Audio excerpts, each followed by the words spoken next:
Hello everyone, this frame which I'm using here, it is from the toys section of my kids, which was not in use anymore. So I thought to transform it into a budget friendly wall decor. Stay tuned till the end. So I started with the gesso as a base coat, and then I painted white on the top. Then I have added blue and golden to give it more vibrant and artistic look. And I felt little empty in the middle of the blue, so I added the stencil work by using the white color, which is giving more vibrant look.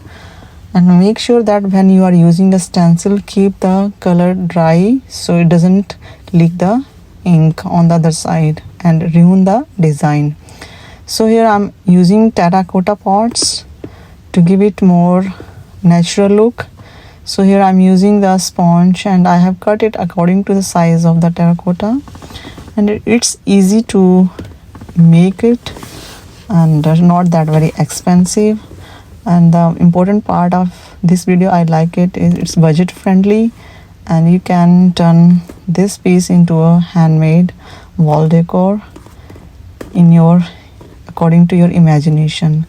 If you really like this DIY idea, please like, share and subscribe my channel for more budget friendly DIY craft ideas. And thanks for watching. Stay tuned for the more videos. Thank you.